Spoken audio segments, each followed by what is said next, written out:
the man remembered in history as King George III of Great Britain and Ireland, was born on June 4, 1738, at Norfolk House in St. James's Square, Westminster, London. His father was Frederick, the eldest son of King George II, who had been on the throne since 1727. The House of Hanover, Frederick's lineage, had become Britain's ruling dynasty in 1714.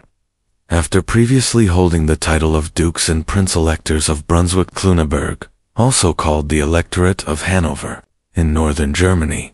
Thus, George belonged to a German royal family that had only recently started ruling Britain. At the time of his birth, Frederick held the title Prince of Wales and was the heir apparent. George's mother was Augusta of Saxe-Gothenburg, another member of a prominent German noble family, who had married Frederick in a dynastic match in 1736. The couple quickly had children. A daughter, also named Augusta, was born in 1737, and George followed a year later, becoming second in line to the British throne. George was the first future Hanoverian king actually born in England. Both George I and George II, the initial Hanoverian rulers, were born in Hanover, as was George's father. His parents were both native German speakers. Their family came from a German dynasty that took the British throne after Queen Anne, the last of the Stuart line, died childless in 1714. The 1701 Act of Settlement, designed to guarantee a Protestant monarchy, selected the who traced their ancestry back to the daughter of King James I, the first king to rule both England and Scotland from 1603 to 1625. Therefore, George became the first in his family to have a strong English identity, having been both born and raised in England. George grew up bilingual in German and English, though reports of his education vary. Some feared he lacked intellect, but over time, George learned French, developed a love of music, and became interested in astronomy, clocks, painting, reading, and chess. He may not have matched Plato's ideal philosopher-king, but he eventually proved to be a reasonably intelligent and cultured monarch. At the time of his birth, few could have guessed that George would rise to the throne far earlier than expected.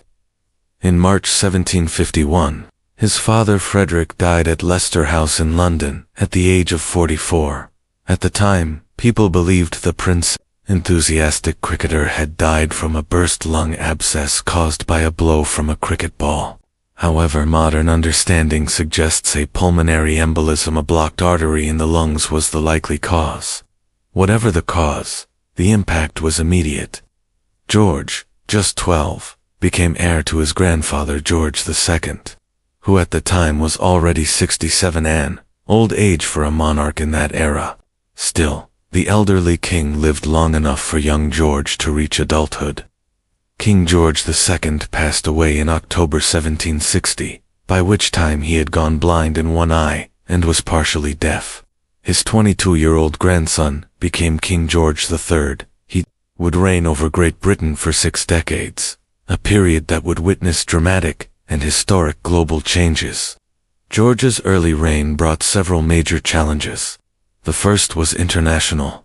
Britain was deeply involved in a war with France, with battles in Europe, North America, the Caribbean, and India, key areas of colonial competition. This was the 7 Years' War, which began in 1756 and soon drew in other powers. Britain joined with Prussia and Portugal, while France sided with Austria and Spain, making the conflict truly global. By late 1760, when George took the throne, Britain's position was improving. Peace came in 1763 under favorable terms. Britain gained New France, what is now Canada, and France's coastal trading posts in India.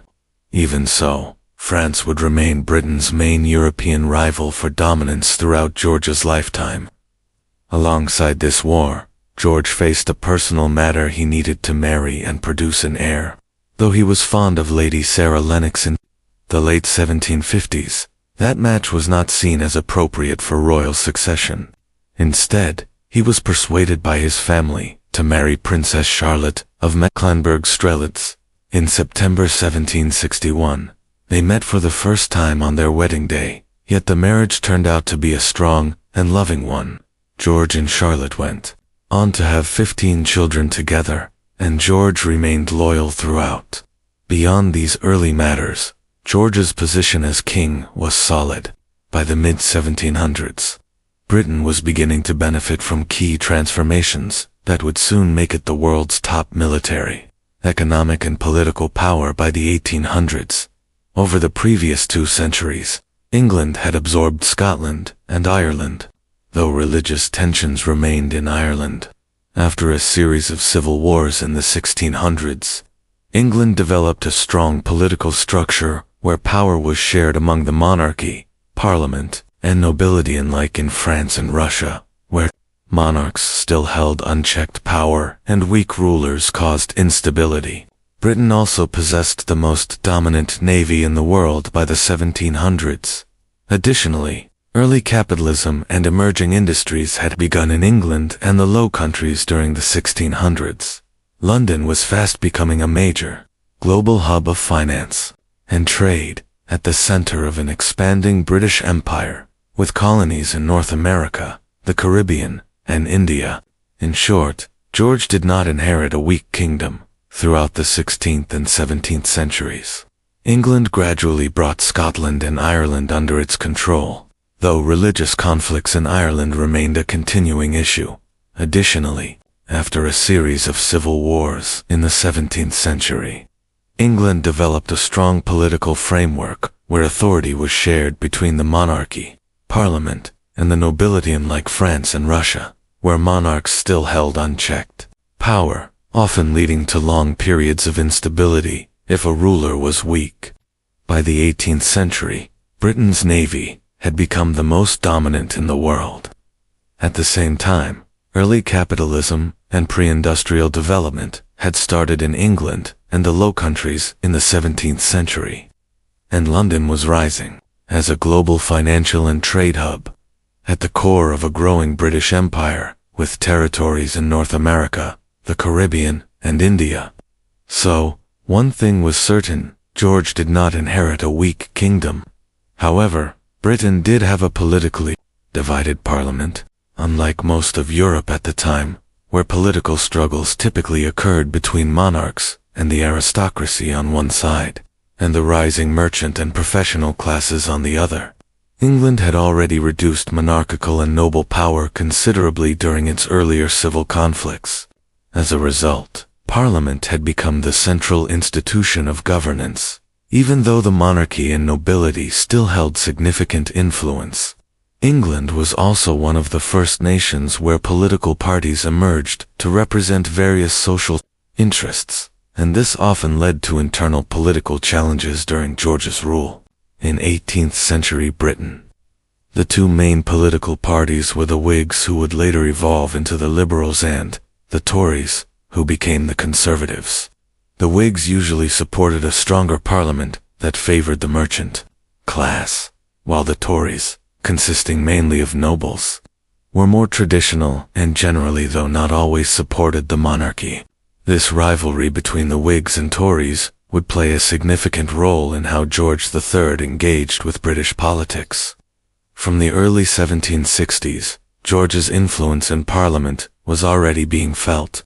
In 1762, a new Tory-led government took office under John Stuart, the 3rd Earl of Bute, a Scottish aristocrat and close family associate. There were even rumors that Bute was romantically involved with George's widowed mother, sparking concern among the Whigs that George might be planning to assert more control over Parliament than his grandfather had. As a result, Britain's political scene in the 1760s became unstable. The Whigs gained a parliamentary majority during this period, but no lasting cabinet could be formed until William Pitt, the Elder, agreed to take charge in 1766. Pitt was one of several key figures involved in managing the British state during George's reign, and remains essential to understanding the era. He had a strong influence throughout much of the 1760s, before giving way to the Tory leader, Lord North, who served as Prime Minister from 1770 to 1782.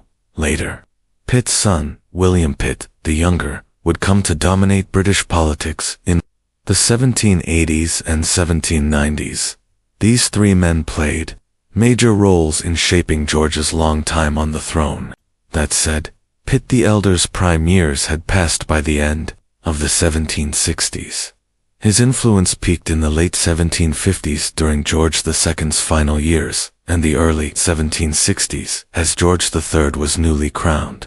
Pitt's strong belief in Britain's imperial potential led him to heavily invest in the 7 Years' War against France while serving as prime minister. By the late 1760s, however, political instability had become more domestic, and Pitt himself was suffering from poor health.